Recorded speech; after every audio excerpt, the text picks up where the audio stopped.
It is a pleasure to be here. I'm having a great time. You're doing a good job. Keep going. Oh, thank you. Thank Keep you. going. Well, here on Squawk Ident, we focus on the aviation journey of today's aviators. So let's start out the show with your very special journey. How did your journey get started? Is it true, the rumors, that you actually started your journey on the shelf of a local thrift store? Well, first off, I can neither confirm nor deny that story. But here's how it happened. So there I was, sitting in a bin next to an old teddy bear. Some lady comes around, she picks me up, buys me. She bought me cheap. And then brings me back to her house. She gives me to her husband. That guy next to me. He's the elephant in the room. We're just going to make sure we know you're there. It's okay. All right. Now, she gives me to him. He decides he wants to make me a pilot. Next thing I know, I got a uniform on and I'm flying a jet. Wait, hold on a minute. What? That's all it took? Yeah. What happened to all that, years of training and hundreds of thousands of dollars of training cost? Yeah. I know. I get it. That's You got it through osmosis. I got it through osmosis. It's nepotism. It's who you know. Yeah. It's all about who you know. And I happen to know a guy, and he just brought me into the flight deck. Well, I got to say, you look really sharp there, Captain. Thank you. How did that ensemble all come together? Well, this is only the top quality you can get. Crew Outfitters, no. So this is like top notch. They wish this is like Versace, what I'm wearing right now. Yeah. Versace, the hat is Armani or is it Amazon? One of the two. It's either Armani or it's Amazon. You look it up, you find it. But it's top quality. And the mustache, man, this is top grooming right here. Yeah, not a hair out of place. I love it. I was going to say, it's within regs. It doesn't extend beyond your corners of your lips, and it's perfect. It's perfect regulation. They can't give me shit about it. Yeah. I'm sorry, can I say those kind of words here? You can. Oh, hell yeah. Yeah, this is a grown-up show. Oh, it's a grown-up show. Hell yeah. Okay. You're in good company, my friend. Good company. Oh, look at that. Yeah. I want to have a drink too. Not in uniform, though. You might not give the wrong impression off, but that's whatever. Whatever I you want to do. Uphold high standards. You are right. Yeah, very true. Very true. Can you change me? No. Okay. Crap. I'll have one for you, Captain Roger. I have other clothes. Okay, he just never puts me in them. And that's got to be embarrassing too. I mean, he undresses you, he cleans you. He talks to me. Oh, that's he nice. asks for my advice.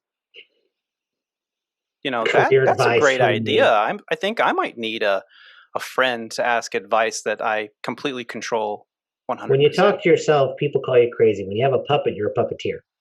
Oh, wonderful. Yeah. Wonderful. That's how it works. But we're nowhere near as creepy as ventriloquists. Oh, so there's a difference. Huge difference. Oh, explain this to me, please.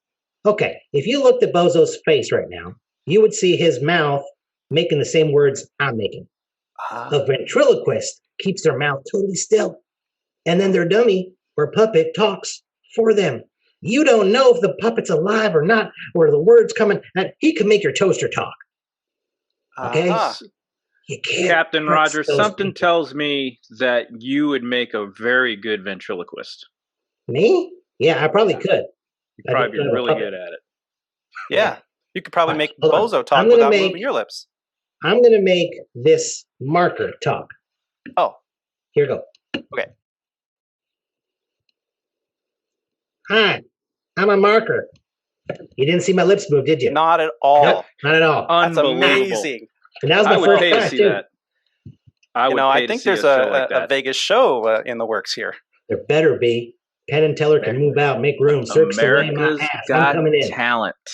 Mm-hmm. Oh, AGT. Well, there's been some... Airline's Got Talent. There's been some puppets on there. Airline's Got Talent. Airline's Got Talent. I think you got the spin, my friend. I got the spin. You got the spin. Speaking of spin, your training. You said you did a little bit of training through, your handler. Should I just say Bozo? Okay, I know that's not because I'm trying to, be mean to your handler. I just no, he chose it. Yeah, that's what you call your handler, Bozo. Mhm. And so that's what we're going to refer to Bozo when we're speaking about him. But, you have been able to learn through his journey in aviation, and that's really become your journey in aviation. He And signed off my entire logbook. Did he? In Yeah, one, was it one an entry instructor. or What? was it one entry or was it a logbook full of entries? Well, it's full of entries, lots and lots and lots of entries. You got to, when they look at your credit, you got to make sure that they get tired of looking at your stuff. If you ever go to a logbook review and you put a big stack of logbooks, they'll thumb through like one or two. If you put one logbook, they're going through every single page. Now, what happened at Speed Tape? Did they go through your logbook extensively, or how did that work?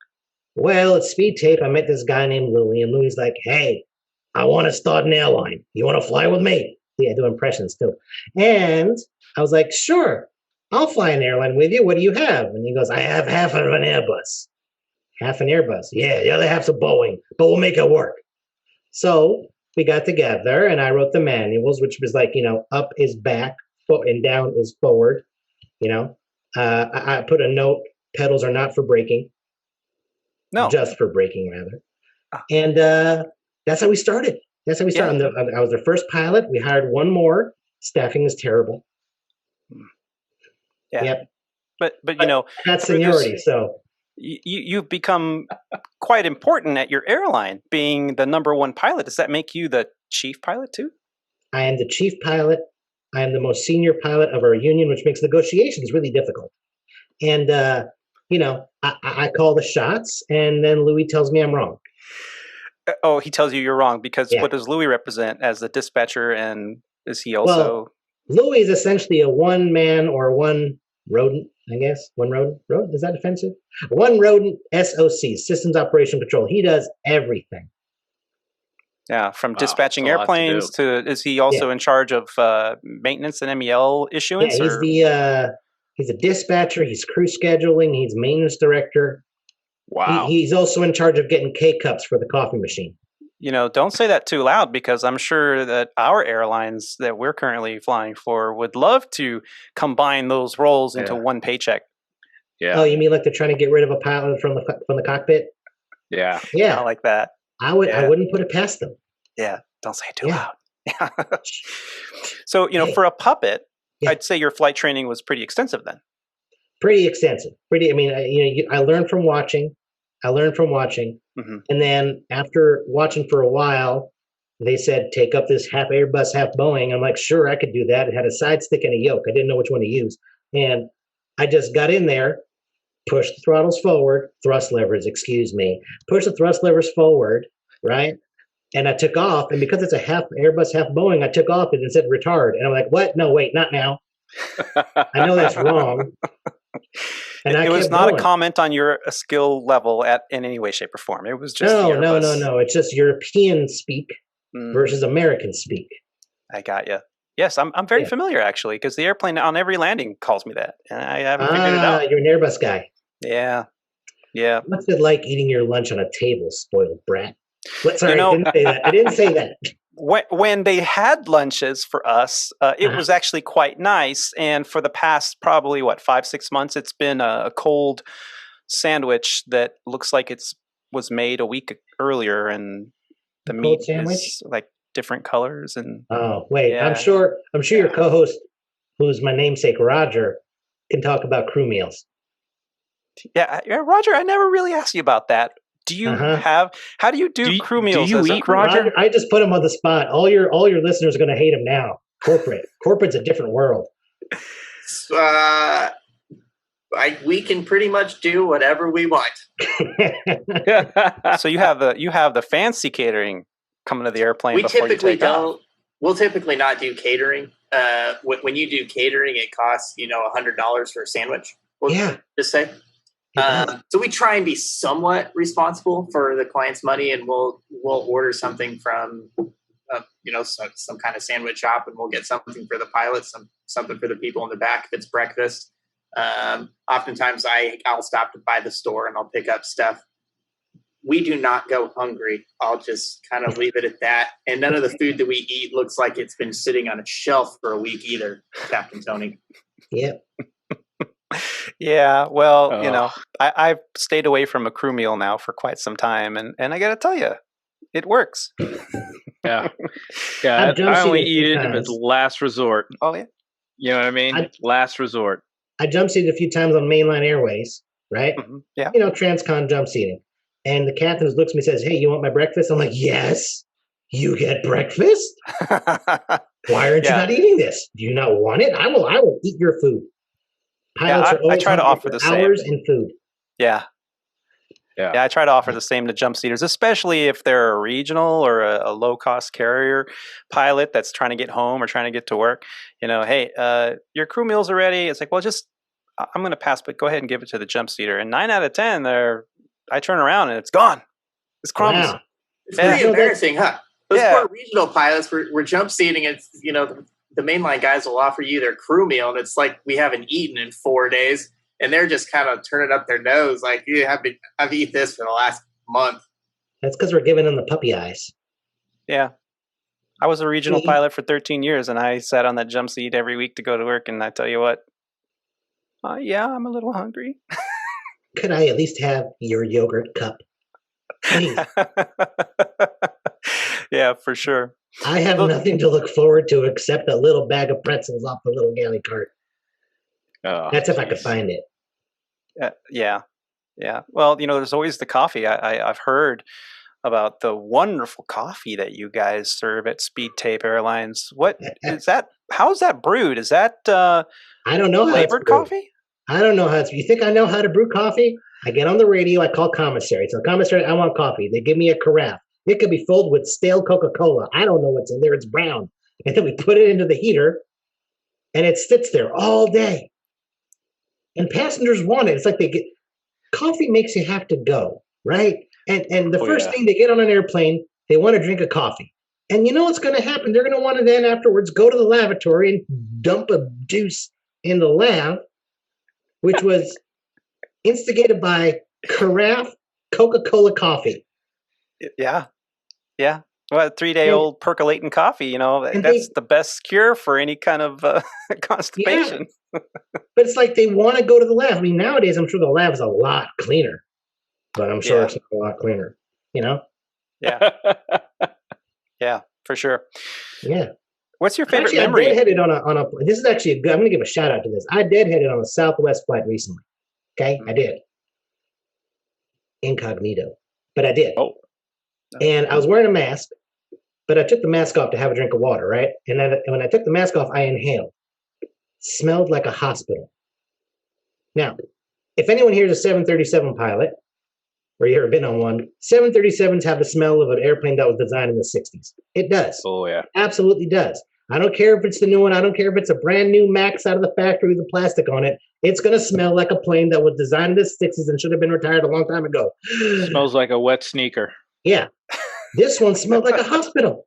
It was incredible. Yeah? Wow. Yeah. Not like in a bad way, like in a fresh air kind of way. Wow. So shout out to Southwest. You're doing something right. Yeah. That's good. That's good. Kudos to them. Yeah.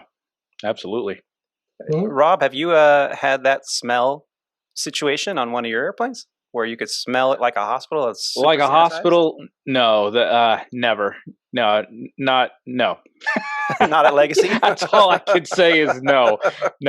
And if you do fly a Boeing 737, you can smell everything too, if you know what I'm trying to say. Mm-hmm. That forward lavatory is right there, and sometimes when they actually go into the lavatory, the door actually hits our cockpit door.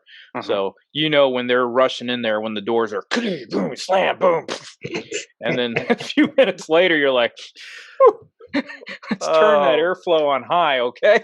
Oh no! I gotta share this story. So a time ago, I was flying over the Pacific on one of these wonderful Honolulu overnights. So we're about halfway over, and it's pretty quiet. The weather is perfect, and the captain says, "Hey, your aircraft, I'm going to stand up for a moment, stretch my legs." I'm like, "Okay, it's good. Get the blood going. We want to prevent DVT as much as we can, and so we got to get up and get the blood flowing to our legs every once in a while, especially after a long flight, like 3, 4, 5 hours, like that one was." Legs? And he stood up and stuck his butt against the cockpit door. There's some vents on the Airbus, and I was like, "Am I stretching or something? Was he stretching?" I'm like, "What are you doing?" He goes, "Oh, I had to let one go, and this is the best way. This is the best way to do it, and that way it gets sucked into there in the galley, and they're gonna wonder." Oh, that's bad. That is, see, you got to learn from your experienced captains I was like, there. That's interesting. I didn't think of that. Oh my gosh. That's you ever awesome. fly a Q400? No, I haven't. Any of you guys know? So there's a forward outflow valve on the Q400. Comes right out the flight deck. Had a captain once. Let one go. And he said to me that I should open up the forward outflow valve. To help. And I said, "How about you just don't let one go on the flight deck, stupid?" That is a faux pas, isn't it? To pass gas. I mean, if you're not feeling well, you could always go, "You know what? It's time for a bathroom break. I'm going to go be back there for 5 minutes and take care of some urgent physiological needs." There's no shame in that. You don't let one go. You don't eat tuna, and you don't dip in the flight deck. I don't care what you think. You don't dip in the flight deck. We know what you're doing every 2 seconds. Yeah. A damn coffee cup.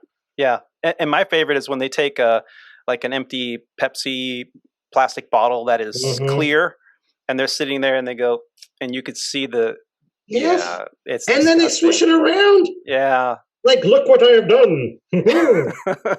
You should be proud of this. No. Yes, I have created this. It rules against things you should not do. In the flight deck, and especially if you are a jumpseater. Come on, man. We all know. Oh my gosh.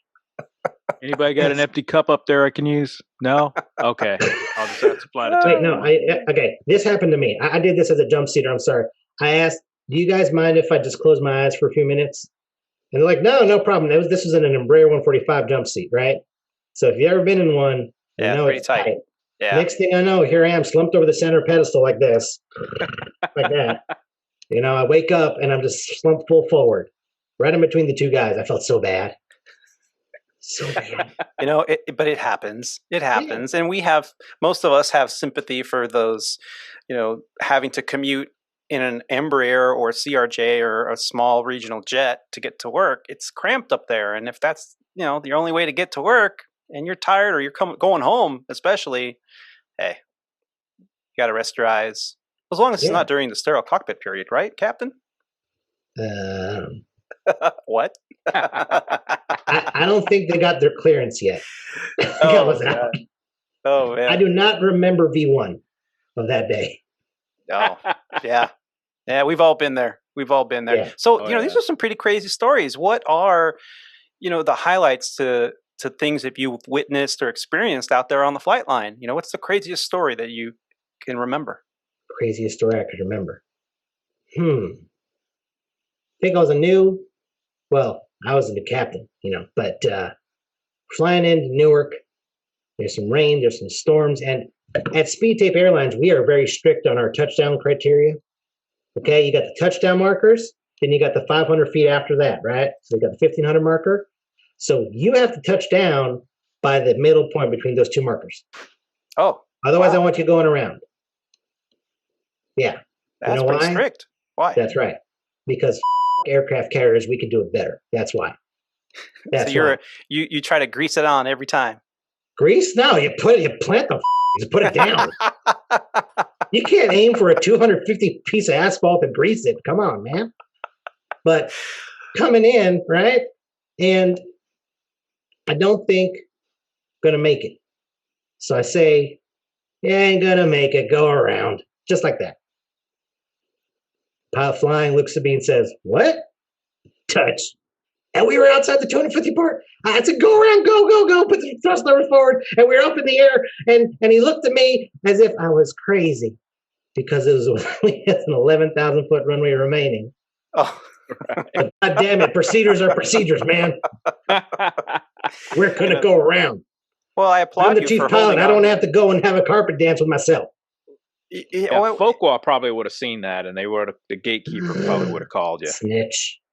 Right? Such a snitch. If you were flying one of the newer Embraer 145s. Yeah. Faux pas. Faux pas. Yeah. I love those phone calls. Yeah, whether it's captain or first officer. Yeah, Tony, I'd like to talk to you about a flight you've conducted 18 days ago from Los Angeles to Las Vegas. Can you tell me about what happened 18 days ago? I don't remember 5 minutes ago. What the heck are you talking about? Exactly. Hey, were you on a crew with John Doe and this?